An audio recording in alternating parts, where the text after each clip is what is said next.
there's a lot of stuff from the military that carries over into fitness. Do you see a lot of those principles carrying over as a business owner? Because it's very different. You know, you're passionate about fitness, but being a business owner is something extra on top of that. Absolutely. A lot of the skills that I learned in the military, discipline, not needing someone to necessarily motivate me, but being a self-starter. I've learned some great lessons from, some of my mentors and leaders in the military about, being a man of your word, being prompt, being diligent. And if you give your word, if you say you're going to do something, do it, always giving 100%. And just those basic principles of waking up every day, getting in a fight and giving your best fight has just proven to be invaluable.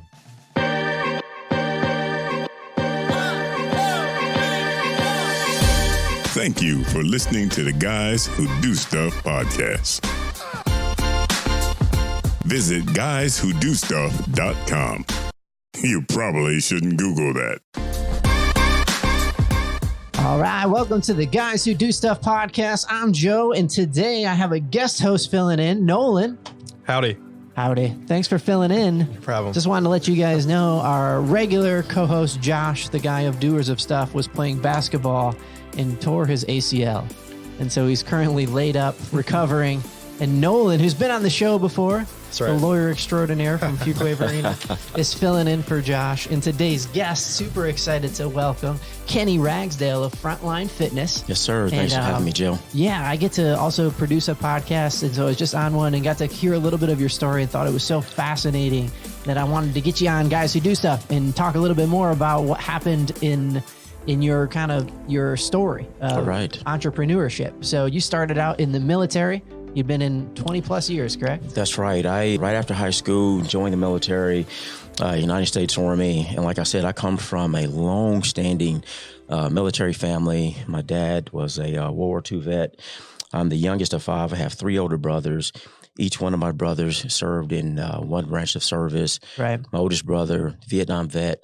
So was there ever a moment you weren't going into the military? I was so, I guess I say, enamored and impressed by what I saw, my dad and my brothers, that I knew two things early in life. One, I was going to serve in one branch of service or another.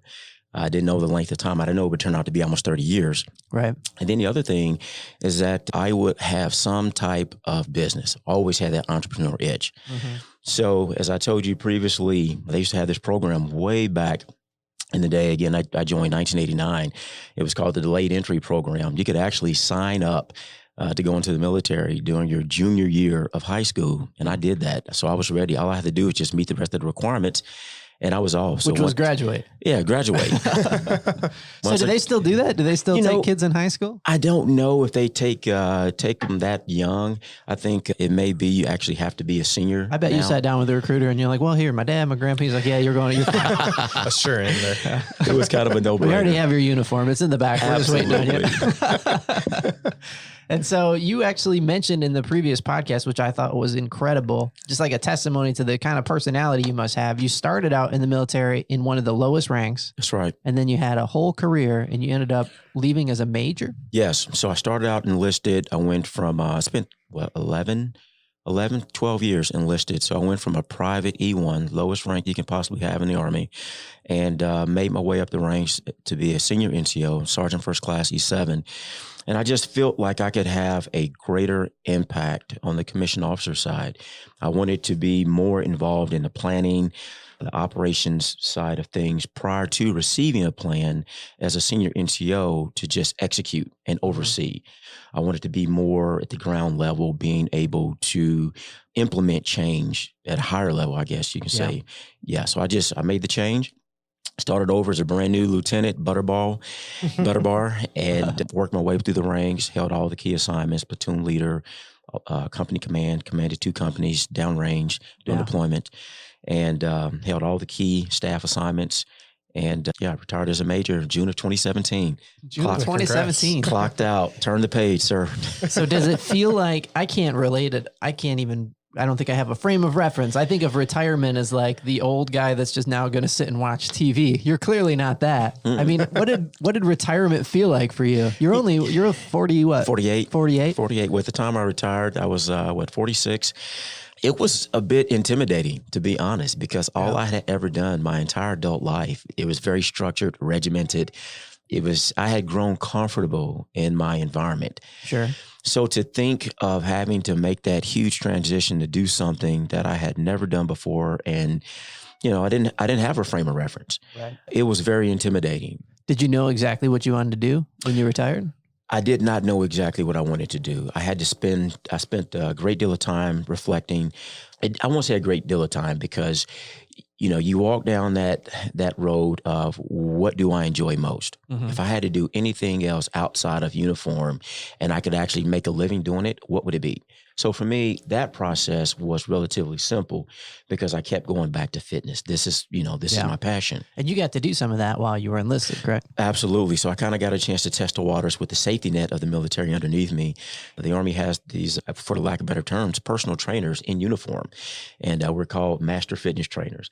So the Army, at least during that time, early 90s, they'd send you away to a school. You go there for 3 or 4 weeks and spend some time with sports physiologists, sports medicine folks, nutritionists, dietitians, just a panel of very smart fitness and health people. And they would pour into you for those 3 to 4 weeks for 8 to 12 hours a day. And you would go back to your unit assignment. Army does everything like boot camp. Huh? Oh, man. You got 3 weeks. Take all this information. Sink or swim. It was intense, but it was very beneficial. Yeah. I mean, you learned a lot. You go back to your unit and you were the guy or gal. You were the fitness guru. Yeah. And so you got to actually train people in the military. That's right. And they had a lot I on the line, right? This was more than just, I think I want to shed a few pounds. Right. This was my This wasn't New Year's resolution. It's January 2 right now. I saw like 20 people running on my way into work today, and I'm like, we won't see you in a week. But Good luck. No, this was people's career on the line. This was their livelihood. Yeah. And a lot of people I dealt with, the population was they could not, meet the Army's physical fitness standards. And if you can't do that after a couple of tries, a couple of attempts, certain period of time, what were you the get standards eliminated. back then? I'm curious. Oh, well, it varies. It's by age, gender. So, Okay. yeah. Well, that's good to hear. That's a little bit more fair. It's not like it's 400 squat thrusts. And what, One is a squat size thrust a fits thing? Yeah. 3 events, though, were the push-up, sit-ups, and then the 2-mile run. Okay. So how is that? I mean, training people, civilians now, is that a big difference? I mean, I imagine a lot less on the line. Well, initially, it was for me just dealing with the civilian population because it's a totally different mindset. When you're working with people in the military, they don't really have a choice. You say, this is what we're going to do, then that's what we're going to do. Yeah. And I can just remember thinking to myself, man, I'm not going to make it when I'm telling somebody, a brand new client, okay, we're going to do burpees for 1 minute. And they just stand there looking at me like, you'll be doing them by yourself. And I can remember telling my wife, wow, some of these people, they don't do what I ask them to do or what I tell them to do. She's like, well, welcome to the civilian world. They're like, nah, I'm good. It's an option now. Yeah, very much so. All right. So what was going on like personally when you decided it was going to be personal fitness? Did you have any other job offers, any other things you were considering? I did. I had some really good corporate offers. I had a really good friend that he offered to bring me on board at the Pentagon. So I'd have been doing something very similar to the last job that I held in uniform. I was a brigade S4, which is logistics. So logistician. Yeah. So I tracked, monitored everything you can think of on the logistics side of the house, major movements, all types of supplies, et cetera, for a unit of about 4,500 soldiers. Wow. Yeah, so massive moves. Then other offers that were very appealing that I was interested in, but I knew that I did not want to put on a shirt and tie after spending nearly 30 years doing what I did. Yeah. Always had that entrepreneurial bug that, growing up, having various entrepreneurial ventures. Yeah. It feels like logistics might be the opposite of entrepreneurialism. It's somebody else's thing, somebody else's game, and you just make it more efficient. Yeah, absolutely. So, yeah, that was what was presented to me as I, got closer and closer to retirement. It's just a real sobering thought. I can remember vividly just some of the feelings that I had when I was on leave. I had a lot of time to think and plan what my next move was going to be. And in that time, you also got into a little bit of bodybuilding, correct? Well, I actually did my first show before I retired from the Army. And that was, boy, you want to talk about terrifying. I could jump out of airplanes and helicopters, but my first time walking out on stage in a Speedo in front of 400 or 500 people, man. So that's really how it works. There's like 400 people in the room. Yeah, you're in an auditorium or, there's like 6 people that should be there, right? Judges doing their job. And then there's like 400 perverts. Is that? I'm sure there's some of those in attendance as well. Family, friends, etc. Your family go out and support you in your Absolutely. They sure did. It's not as bad when you walk out in the lineup because you're out there with 10, 12 plus other guys to your left and your right, and you guys are battling it out. But it's a mandatory requirement that you do a 1-minute solo routine. Okay. And that can involve some type of dance or whatever. Yeah, that's terrifying. Now that is the time where the pucker factor goes through the ceiling. Yeah. What was your routine? Was it a dance? You guys ever see the movie Hitch? Mm-hmm. Yeah. So you remember when he said, "Let me see what you got." Will Smith asked the guy, I forgot his name on the show. Kevin James in real life. Yeah. So he started doing his dance moves, and Will was like, "Nope, stop. You just stay right here. You stay right in this box."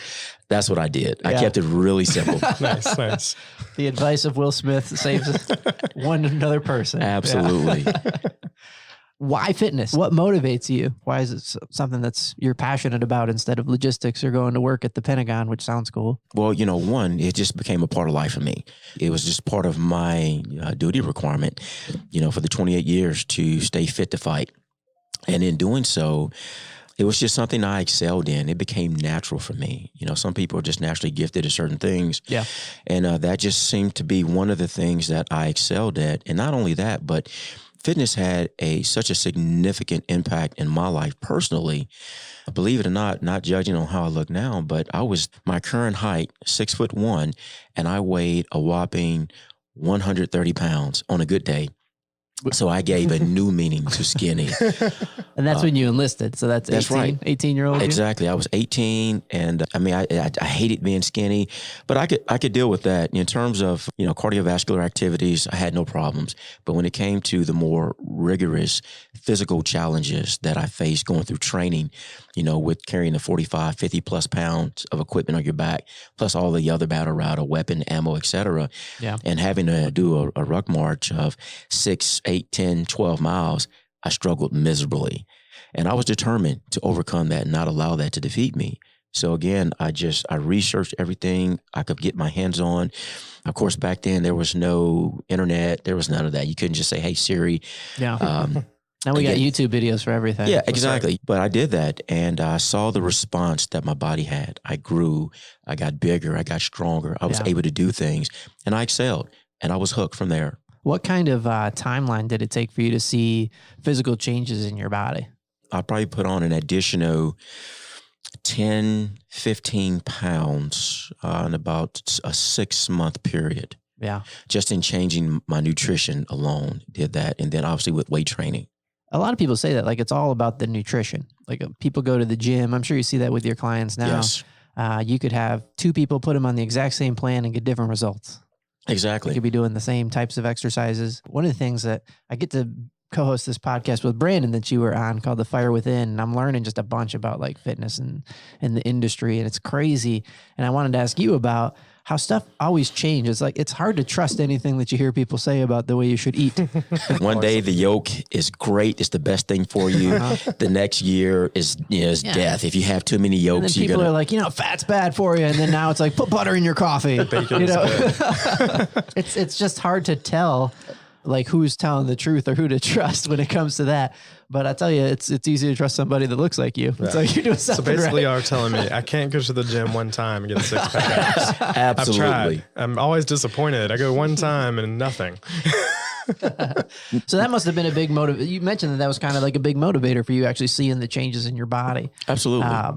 Now you've actually got to train a lot of people, and I'm sure you've seen crazy results in them. How does that make you feel? That's one of the things that really keeps me passionate and motivated with this job. It's just the transformation, the sense of accomplishment, the emotion, the achievement that the clients make, that whole process they go through, to know that I had a part in that, to share, that process with them, to be, for lack of better terms, in the foxhole, in the battle with them, being their battle buddy. Yeah. It is a phenomenal feeling. Mm-hmm. There's a romanticism of like being in peak athletic shape that doesn't get matched with a sense of determination from the majority of us. Do you feel like everybody has it inside of them? What are you looking for in people where you're like, man, this is going to work for this person? Well, I can tell you the people that give me pause from the beginning is the people that come in and they tell me up front their list of what they don't do. That right there is an immediate, just take a collective pause. And I go ahead, I still give them the same, attention to detail and service, et cetera. Right. But you learn to pick out the ones that are really serious. The people that kind of hem and haw, for me to even get them in the office or to the gym, just for the initial assessment, those are the ones that typically wash out within the first couple of months. The ones that seek me out, they're prompt, they're there, they knock the assessment out. They're engaged. They are very inquisitive. They have a lot of questions. Right. They want to know, what should I do in terms of my nutrition? They're just chomping at the bit to get started. Those are the ones that typically do very well. Yeah. And they're still with me today. So it sounds like the main difference is motivation. Motivation. Yeah. Now, I've had a few sleepers. I've had a few people, and that's caused me also to like take a nap in the middle of work. Sign me up for that. I'll go with that one. I'm just laying down on an elliptical, still rolling. They're just kind of. One of my early PT clients, young lady, she was 23 at the time. She came to see me. She's 6'3", 6'4", and very bad posture. Just, self-esteem was just really low. And when she talked, she held her head down. She wouldn't really look at you. Yeah. And in 4 months, and a lot of this was just changing her nutritional habits. She lost over, was it 3 months? She lost over 40 pounds. Wow. I mean, the weight just dropped off. And to see her today, totally different person. Her posture, she's up. She just blossomed into a brand new person. She went back to college, finished her undergrad. She's in graduate school now. But my point was, she was a sleeper. I think I just kind of misjudged her body language and maybe lack of enthusiasm. She was just really shy. Yeah. And once we got started, that's what she blossoms, as I just said. Yeah. I think there's one of the things you said that I think is one of the most poignant lessons that I've learned as a business owner in the last year. I remember reading, I think it was 2-3 years ago, I read the book Switch. I'm blanking on who the author is, but I'll put a link in the show notes. I think Heath is their name or something like that. Daniel Heath, maybe. No, I'm just trying to guess. Maybe I'll pull that out because that's probably not right. But anyways, the premise of the book, or it wasn't the premise of the book, it was just one of the points of the book that really stood out to me, was essentially that self-control is an inexhaustible resource. So the point was kind of like the premise of a lot of these books on habit that you read now by like James Clear, like how do you do habit stacking and how do you make it really easy to get a habit going? And you were mentioning that being fit to fight, now working out really isn't like something that requires a lot of extra effort for you because it's in that habit mode. That's right. And you don't have to exhaust a bunch of self-control so that you can get yourself to the gym because you've established this lifelong habit of that. It's so interesting as a business owner to think through like, because I think of the analogy like this. I'm trying to grow a book of business. This is my kind of first real year in business last year. And so the amount of effort that it took to get stuff started was like the amount of effort it takes to get a locomotive going. It was just so much work. And I'm putting in hours and I'm doing the stuff. And it's been about a year now. And now I'm doing the same stuff. I've been consistent and now I'm getting different results, but I'm doing the same stuff. Do you think that's a bit of the connection as to why people make it and some people don't? Because seeing results, I guess, is probably what people really want to see. That right there is the big thing. Once people start to see the results they're looking for, I think that's true in business too. Yeah, that's a huge motivator. You can only just work so long pushing the ball up the hill, without seeing light at the end of the tunnel, without seeing some kind of change. But it doesn't happen overnight. It doesn't happen overnight, and that's the thing.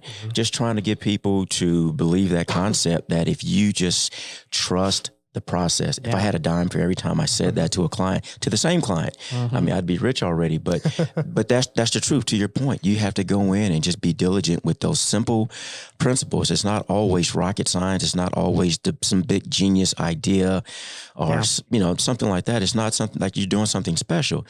It's just doing the basics routinely and being consistent and diligent with that daily, and grinding it out. And that's so tough for us. There's a lot of stuff from the military that carries over into fitness. Do you see a lot of those principles carrying over as a business owner? Because it's very different. You know, you're passionate about fitness, but being a business owner is something extra on top of that. Absolutely. A lot of the skills that I learned in the military, discipline, not needing someone to necessarily motivate me, but being a self-starter.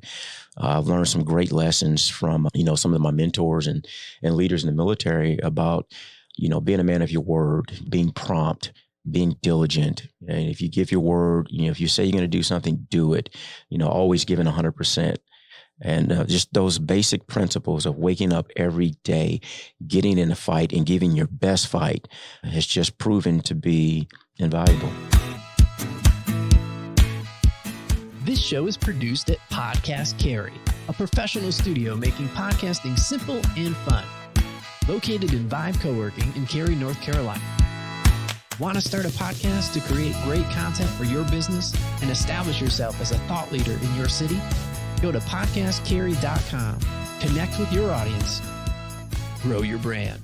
So kind of walk me through the creation of Frontline Fitness. That was a very interesting process. I used a lot of skills and techniques and processes that I learned in the military. Specifically, we had this process when we generated orders. It's called the military decision-making process. And it's a very methodical, step-by-step process to analyze a mission that's been given to you from higher for you to produce your own mission and then put it into execution. And that's from everything from communication, logistics, just down to who's kicking in the door, that level of fidelity. Yeah. So I used that. Was that exciting since you were the one giving the order? Or was that challenging? Because it was like, somebody needs to tell me what to do. No, actually, it required a lot more research on my part because I really didn't know, what all being a health club owner entailed. Right. So I spent a lot of time doing a lot of research. I would tell anyone, hopefully you would do it anyway, but before you take that first step, to just do as much research as you can do. Yeah. And I took it beyond just reading books and reading information on the internet. I actually I reached out to several small health club owners in my area and made appointments with them. I got on their calendar and I just told them who I was, what I was looking to do. And if I could just come and shadow them for a little bit, I'd stay out of the way. I'd be that fly on the wall. And surprisingly, most of all of them said, yeah, come on by. And I was able to do that. And it saved me tons of time and thousands of dollars just from learning things like, where to get the floor from, the rubber floor for your facility. There were different pieces of equipment that I had researched and was prepared to purchase, where after talking with another gym owner, he had a connect and I was able to save just on one piece of equipment like $10,000. Wow. So it paid me huge dividends to go through that process. And what I would do is I had the same list of questions that I wanted to sit down and talk with each of these business owners. I would send it to them ahead of time to give them time to actually give it some due diligence so that I could I thought that would give me a better product. Yeah, that way they knew you weren't just coming in to try and steal stuff. You were legitimate. Absolutely. What can I learn from you? There's a certain point in everybody's industry where we don't want to give away our secret sauce. Mm-hmm. Did you find that people were like, they would share up to a point and then be like, but I'm not going to tell you about that?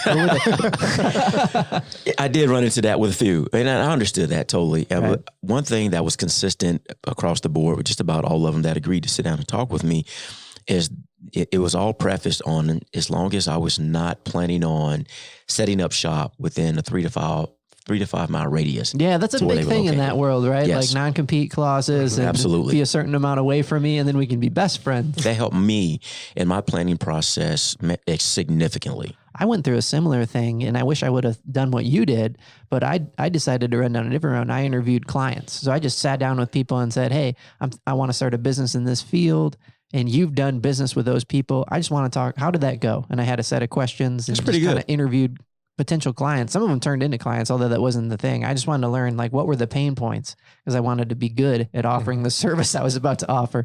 And so I wanted to know like what people that were actually buying the service thought about it instead of testing just my assumptions on it. And people were super generous and it was crazy that because I got consistent results. Did you find you got consistent answers like across the board? Like these things just stood out and you're like, oh man, this is the way to do it. For the most part, things that vary when you're looking at the fitness industry specifically, like things like the type of gym software that was used to manage the health club, what their primary focus was. And one of the questions that I had, what were their biggest obstacles in starting their health club? Yeah. And so those varied. One that was fairly consistent was where to use the capital at. Okay. Yeah, that's something that I found to be pretty consistent. Was it equipment? Equipment, how big do I go? How much do I start out with? Do I just go with the bare minimum? Yeah. And boy, you want to talk about hindsight. Wow.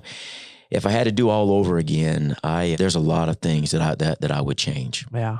Yeah. I think anybody that's introspective or retrospective has that set of things. I've only been in business for a year now, and I would have spent January through June completely differently. Had I known then what I know now. Absolutely. How long have you guys had the law office open, Nolan? So we've been about 4 or 5 years, I think coming up on 5 years. And you guys just hired a new employee? We did. We opened 2 new offices. 2 new offices. So wow. Congratulations. Growing pains Congrats. a little bit, but I mean, I do the same thing. I reflect back, and part of me says I would never want to go through it again, but it was great in the moment. But reflecting back, I think, the first year we did so much, and you don't see it when you're in the middle of it, but reflecting back on the battle that you had, I mean, it's significant. So I think that's a thing that people leave out about the entrepreneurial experience. Like I was mentioning earlier, like you were saying, I did so much, because that's what it takes to get something up off the ground. Mm-hmm. It's a journey. I left a perfectly good, well-paying job to start my own business.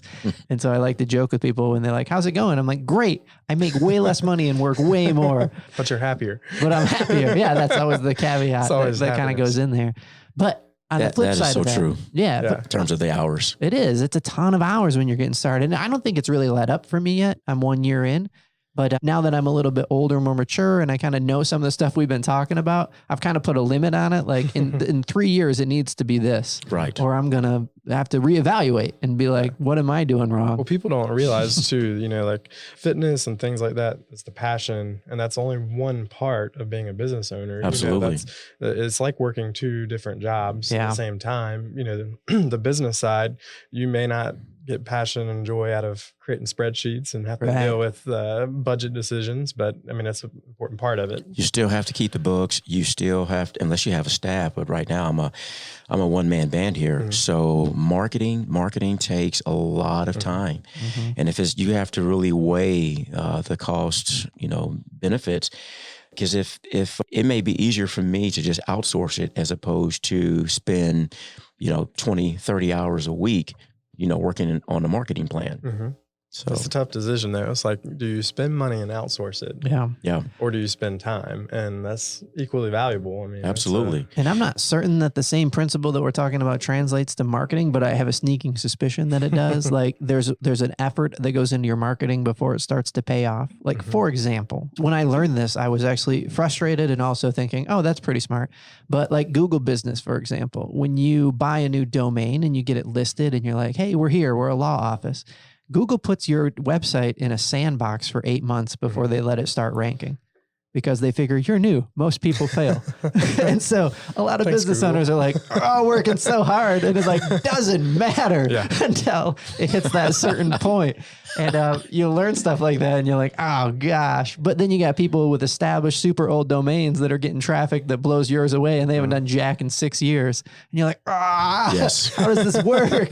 Trying to figure it out. And then you're like me, you don't know how any of that works. So you're just winging it. I would think comparative to the fitness industry, and that there's somebody, like we mentioned YouTube earlier, is like a great place to go as a resource. Well, now YouTube's kind of like Wikipedia, and it's like, do I even trust that? Like, yes, there's so many different like wackadoos that just have a YouTube channel that then get a bunch of following, and then you're like, I wonder if there's any science behind this. And I can watch 10 hours of YouTube video on SEO and still not be able to do it. So, and you'll get 10 hours of conflicting advice. Exactly. Like, do this, don't do this. This is stupid. This is why you shouldn't do that. Exactly. And it can be a lot to wade through. But I think the overarching premise and the encouragement for people out there in the entrepreneurial space is that there's no replacement for just doing it. That's right. Just doing the thing, learning on your own. You're going to look back in a year and be like, whoa, I wish I would have known that. That's going to happen.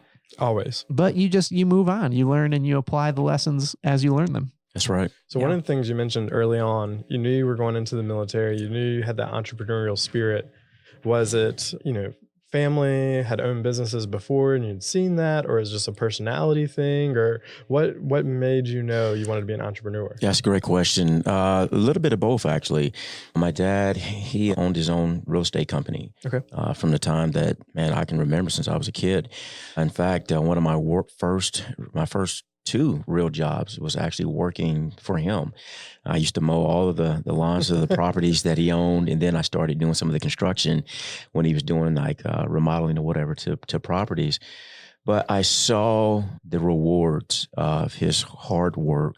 It was, very lucrative real estate can be, and he really made a great living doing it. And I saw that, and I was very impressed by that from a very young age. And I had that ambition there's intrinsic value about being able to have a skill and be rewarded for that monetarily as well as in other ways. Mm-hmm. But to be able to start something and to see it grow and to build it and to know that you did that with your hands, your talent.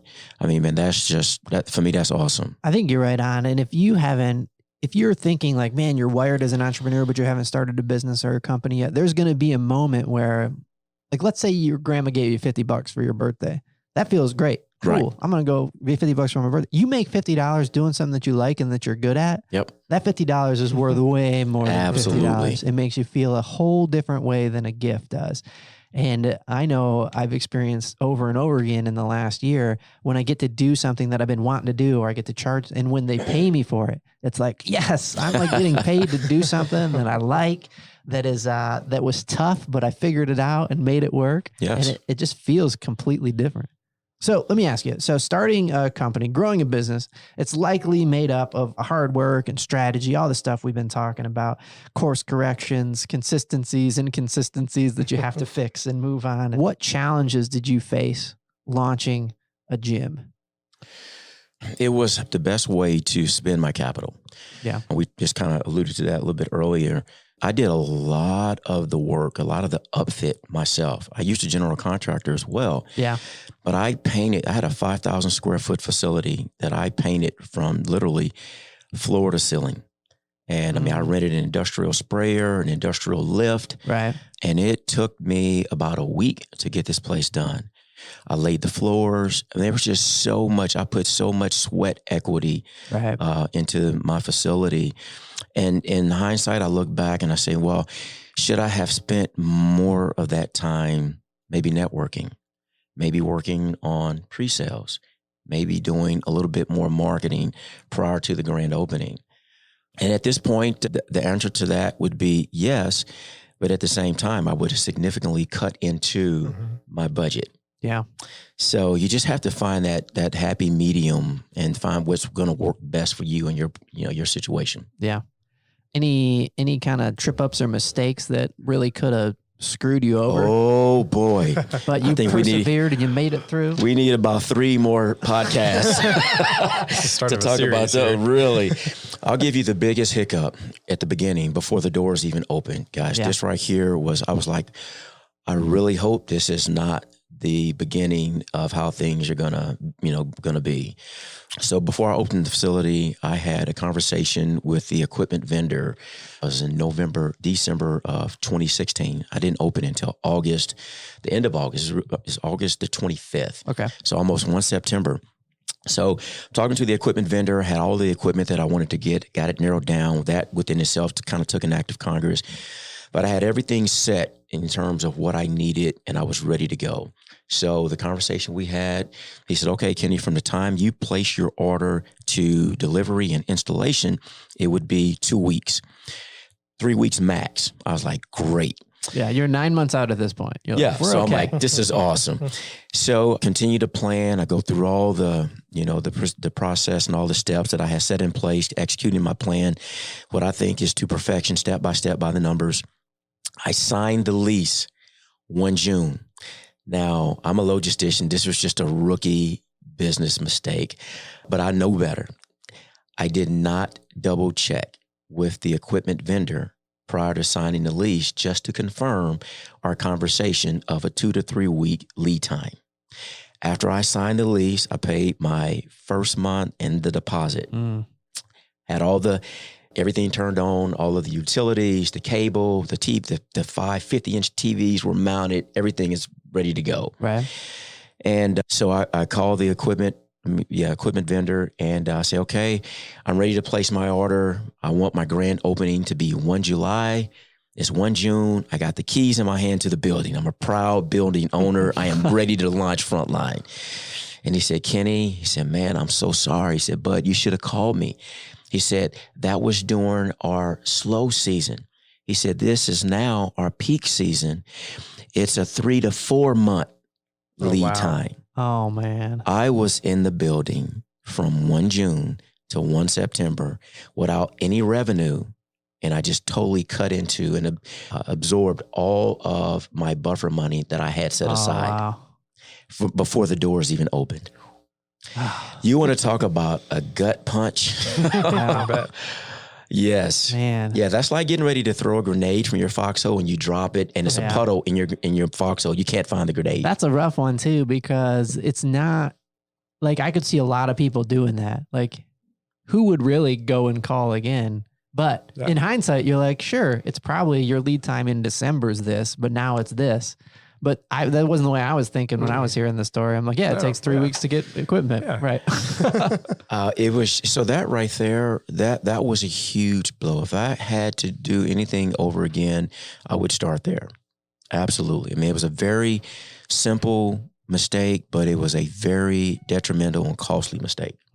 Yes. I find that so many of the mistakes, we make, they're good. They're learning experiences. So it's something you won't do again. It's a valuable mistake to have made, I guess. But, so many business owners trip over their own feet with stuff because there are unexpected things that can come up, whether something with the building that you just had no way to plan for could have come up. It's tough, but I've heard crazy stories about the silliest things tripping people up, zoning issues, permits, these things that shouldn't be that hard, turn out being very difficult. Had some issues with that as well. I fully expected to be able to close off a room. I had a group fitness room to separate from the rest of the health club where we were doing the weightlifting and boot camps, et cetera. So the group fitness room was for all of the group fitness class, all the typical stuff, yoga, Pilates, et cetera. And I thought it was a go, had my contractor ready to launch. And this time I double checked. Fire marshal came out and said, nope, you cannot do it. And I was glad because I would have been wasted money. I would have had to tear it all down. It would just have been a disaster. Kind of goes into, the advice, ask for forgiveness and not permission. And we've tried that a few times. It never works out. That didn't work out really so good well. advice. There's some situations it doesn't apply. Yeah, like with that the fire would have been marshal. one of them. Yeah. We've tried the same thing. It didn't work. I've worked at places where we got burned by thinking that we were fine. And then the fire marshal comes through and you get a great fire marshal and they're like, oh man, I hate to tell you this, but none of this is okay. Yes. Absolutely. They're good at that. Switching gears a little bit about applying the lessons that you've learned, I guess, what one strategy do you think that as a business owner, if somebody opening up a business in our area right now would apply daily to their life, it would have the kind of those long-term payoffs? Well, I would say two things. One is, and they go hand in hand, time management. Yeah. There are so many things and people vying and competing for your time and attention. Right. You have to set your schedule and then guard it and protect it fiercely. Because if you don't, you will never get the things that you want to get accomplished. You just will not. Right. So you have to be really diligent about that. And the second one goes hand in hand. I used to make a laundry list of different things that I wanted to get done for the day, 10, 12, 15 tasks. And I'd only get 5 done. So I'd feel just beat up at the end of the day. I just got so encouraged when you said that because those are about my numbers too. And it's it's not just me. I'll sit down and be like, here's today's list. And I'm writing it thinking I'm not finishing. There's no way. Yeah, I'm going to get this done. 3 weeks of work on there. Like, I got this. Today's going to be different. I got away from that though, because it did more harm than good. Yeah. So I developed something, and it's not something new. I mean, I'm sure there's many other people who's done this and do this on a regular, but I just call it my hit list, and it's just my top 3 or 4 tasks. And if I just say, if I can only get 3 or 4 things done today, what are those things? And that's my hit list. Yeah, I had a business coach friend that told me a way that really stuck in my mind is like, what are the 2 or 3 things that you need to get done or the business doesn't work tomorrow? Yep. And then those are the things that you should do today. Absolutely. Which, when you think about it like that mindset gets you working on the business instead of in the business, because it gets you elevated on tasks of like finishing that stuff that you barely ever get around to. That's which right. is like the processes side, the system side, the things that are really important. Yes. But it's really easy to get distracted by stuff that like you can do or things that are fun for you. Right. Like when you're talking about like painting the walls and stuff, I'm thinking that sounded fun. I would buy an industrial sprayer and kill a week doing that. It wasn't that fun, trust me. Since it does not sound fun to me. So in the same vein then, what systems or processes do you wish that you would have put in place sooner? I'd have to say eliminating clients that are not serious about their health and fitness journey. They're wasting their time. They're wasting my time. They're consistently late or no shows. But early on, you need the business. Yeah. You need clients to make the business work. So I was a lot more tolerant and lenient with people like that. Right. But, once you see that you have a product or a service that is of value and that it's effective and it works, you don't have a problem with doing that. Right. And I don't have a problem with doing that now. Man, I think that's something that a lot of business owners learned. That idea of firing clients. Like when you first start out in business, it sounds like such an asinine idea. It does. Like, oh yeah, fire clients, good idea, guys. I'm swimming in business. It makes you just want to throat punch the person that gave you that advice. Like, Absolutely. yeah, I have so much work to do and so many people want to pay me. But that's really not the nature of the advice. I think like in hindsight, when you look at it and like you were saying, once you get your processes in place, you understand what everything's work, you start to calculate what your hourly rates are and how much money you should be making and what you need to do. And then these clients stick out like cards sticking out of the deck that are like, I'm making like $10 an hour on these people because it's like pulling teeth or it's like so many extra things that don't fill in the blanks. That was when I felt the most successful as a business owner, is the day that I realized, one, we were proficient enough in our business, we could identify which clients were costing us time and money, just resources, right. And then being able to fire them. But it felt like a weight was lifted, Yes, you were spinning does. your wheels, and, it was it was kind of a, removing that weight off your shoulders, but also you're saying like, hey, I'm proficient enough of a business owner that I can do this successfully and identify these people. So, That's right. Yeah. Because you have those clients that you look at your calendar and you see their name and your whole day just like, oh, your content's just like, oh my God, not so-and-so again. And it just sucks the life out of you. Yeah, we all have those as business owners, I think. The phone call comes in, you're like, oh man, what does she need? What does she need? Or whatever, whoever it is. Like you get that feeling of anxiety and dread. For me, I'm constantly dealing with like feeling like I'm not good enough. So my first thing always goes through my mind is like, what did I screw up? I'm always thinking like, oh, what did I forget to do? Did I forget to do something? And I'm referring back to all my lists and all my mental lists. And my wife, she'll get it. She always laughs because I do these things. I do reviews with clients, and you mentioned you do this as well. Like I pick a date in the calendar and say we're going to review. This is how we've grown, etc. This is what we're doing, and I always get myself so nervous and psyched up about those. And I'm like, they're going to fire me, they're going to hate me, and they always go great. It's like, hey, this is what the growth looked like. This is what we need to work on. It's a very simple conversation, right? But I think that's so connected to like, I guess I don't know what I was saying. Maybe I need to fire myself. I don't understand those people that just kind of wing it and they're comfortable. They're always comfortable. They never get ruffled up or anything. I don't get those people. And I feel like a lot of it's the logistics of it. It's kind of ties back to that. Yeah. Well, personality type for sure. Yeah. One thing that I would say that's paid me huge dividends, probably more than anything else, is I call it the client VIP treatment. Yeah. And one thing that I've committed to doing for each of my clients, I don't care if I love you or I don't love you so much, that 1 hour that you spend with me training, I do my best to make it the best hour of their day. Now, granted, you say, well, some people just loathe working out. So it doesn't matter what you do, they're going to still hate that 1 hour. Right. But it's all about the approach. I mean, the customer service, the attitude, the level of energy when they come through the doors, like, hey, how you doing? Blah, blah, blah. Are you ready to get this going? No matter what failures or setbacks you had yesterday or before you got here, put all that to the side for this 1 hour. We're going to get after it and we're going to have a blast doing it. Yeah. Yeah. I think that's a huge part, because then you actually get to help them out with their accountability. If you can create an atmosphere where they trust you, and like I train with Brandon, and so like I trust him and we get along well. And so when I go in, he's like, "How's it going?" I'm like, "Well, I ate like crap," and it's smart for me to tell him that stuff so he can know and help me put some stuff in place instead of like the secret shame kind of thing. Like, how was this weekend? Oh, this weekend was bad, man. I did not do well at all. And there's been a couple of times he was like, "How you feeling?" I'm like, "Well, I haven't eaten since I guess yesterday." And he's like, "Crap, eat a banana. You're about to pass out. We're going to work out. What are you doing?" Yes. But I think if you don't have that trust with your clientele that they can come to you and talk to you about what's going on. And plus, I think it's just smart as a way to operate as a human. Right. To just tell people where you're at. Exactly. And I think people want to help you, and they don't know how to help you unless you ask for help. And for most of us, we can't ask for help unless we're honest about what we're not good at. And man, this is not an area where I'm great.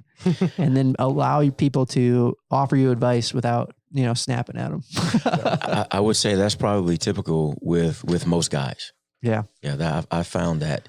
I've said this before on the show, and I know my wife probably doesn't think it's funny at all, but I'm great taking advice from anybody but my wife. And she'll give the best advice consistently. She's a genius. Like, her dad has run multiple businesses. She went to business school. I have no business not doing everything she says I should do. And for some reason, I'm like, well, let's just see. I have this and then somebody else will tell me something. I'm like, somebody I learned today in the podcast. She's like, I told you that. I'm like, dang it. That's funny. I love asking this question because I love the diversity of answers that I get. So you were successful in the military, went from a low rank to a high rank. Then you started your own company, which is awesome and not easy to do. And what do you think success is? What's the definition of success for you? Success for me would be doing what you set out to do and actually achieving what you set out to achieve. I mean, having spent almost 30 years in the military, you can't sugarcoat. You're either successful with your mission or you're not. Yeah. I mean, it's just, for me, it's cut and dry. There's no gray area there. I mean, there's some intangibles that can add to success, but for me, if my mission is to go and take this town and rid it of all of enemy forces, if I do everything other than that, then I failed at my mission, and I wasn't successful. I've had people, when I closed the health club, my first go around, and I actually did a video and I put it out on my social media and et cetera. I didn't hide from it. I said, I made some costly mistakes, et cetera, et cetera. This date will be my last date, with my health club. It'll be closing, et cetera, et cetera. And I had so many people send me messages and call me and telling me, oh, it's not a failure and blah, blah, blah. And I appreciated that, but there was nothing that they could tell me that would cause me to think any otherwise. And I'm not saying that, failure is an end all. I mean, I learned a lot from it. It made me who I am. It's made what I do, my business practices, my business strategy, and the changes that I've made, has made me a much more effective business owner. Yeah. So I learned a lot from it. It was costly lessons, but because you fail, it doesn't mean that, that's the end of the game. It doesn't mean that you're out of the game. What keeps you out of the game is you. If you can't get your head back in the game, get your wits about you, and find a way to reinvent or to get back out there, then that's true failure. Yeah. I think the same thing as success. Like, you can set a goal or and achieve a thing and then get there. Mm-hmm. And then you're like, so now what? Mm-hmm. I think both failure and success are commas. And I think a lot of us think of them as periods.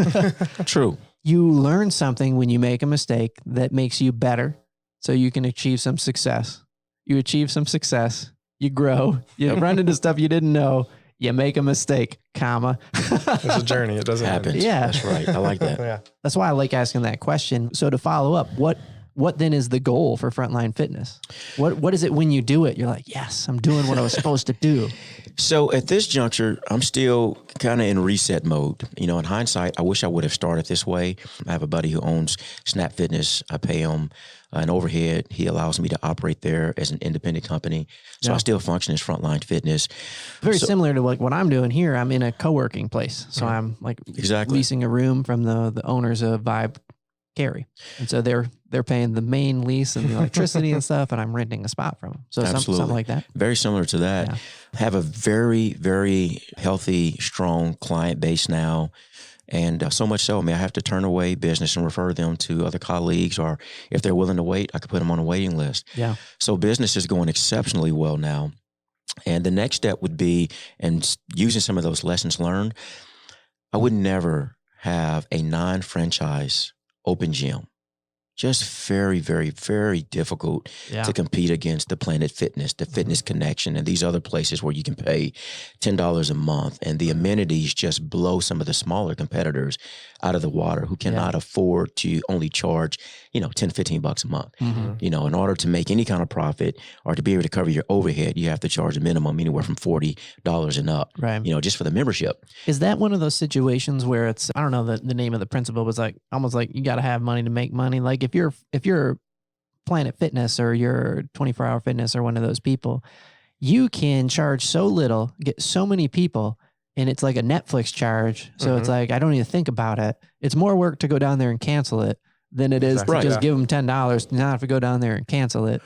Well, to that point, but also when you start out with the franchise, and I just had real ambivalent feelings about doing that. I really wanted something that was mine. Yeah. Something that I could start with my own name. The name even has a meaning. Obviously, Frontline Fitness, my tagline is, there's only one place to fight a battle. Well, where is that? Well, it's on the front line.